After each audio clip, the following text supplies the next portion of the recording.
কেন হরমুজ প্রণালী বিশ্বের জন্য এত গুরুত্বপূর্ণ? আপনি কি জানেন, মাত্র ৩৩ কিলোমিটার প্রশস্ত একটি জলপথ পুরো বিশ্বের অর্থনীতিকে নাড়িয়ে দিতে পারে? এই হরমুজ প্রণালী প্রতিদিন প্রায় ২ কোটি ব্যারেল তেল পরিবহন করে, যা বৈশ্বিক সরবরাহের প্রায় ২০%। সৌদি আরব, ইরাক, কুয়েত, কাতার, সংযুক্ত আরব আমিরাত ও ইরান, এই ৬টি দেশ তাদের উৎপাদিত তেল ও গ্যাস এই পথ দিয়েই রপ্তানি করে। বিশেষ করে চীন, ভারত, জাপান ও দক্ষিণ কোরিয়ার মতো এশিয়ার বড় অর্থনীতিগুলো এই প্রণালীর ওপর সরাসরি নির্ভরশীল। ইরান ইসরায়েল সংঘাত শুরুর পর প্রণালীর নিরাপত্তা নিয়ে আবারও দুশ্চিন্তা তৈরি হয়েছে।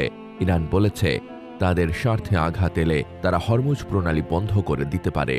যদিও এখনও সরাসরি কোনো ট্যাঙ্কারে হামলার খবর নেই, তবে ইরানের পারমাণবিক স্থাপনায় যুক্তরাষ্ট্রের সাম্প্রতিক হামলার পর উত্তেজনা বেড়েছে।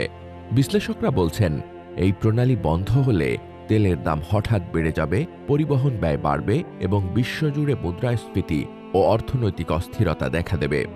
ইতোমধ্যে ট্যাঙ্কার ভাড়া ২০ থেকে ৪০% পর্যন্ত বেড়েছে। ইরান যদি সত্যি প্রণালী বন্ধ করে দেয়, তাহলে মার্কিন সামরিক হস্তক্ষেপের আশঙ্কাও রয়েছে। তাছাড়া ইরান নিজেও এই পথ ব্যবহার করে তেল রপ্তানি করে, তাই এটি বন্ধ করা তার নিজের জন্য ক্ষতিকর। সৌদি আরব ও আমিরাত বিকল্প পাইপলাইন তৈরি করলেও হরমুজ প্রণালীর বিকল্প পুরোপুরি নেই, কারণ দৈনিক মাত্র ২৬ লাখ ব্যারেল তেল এই বিকল্প পথে পাঠানো সম্ভব, যেখানে হরমুজ দিয়ে যায় প্রায় ২ কোটি ব্যারেল।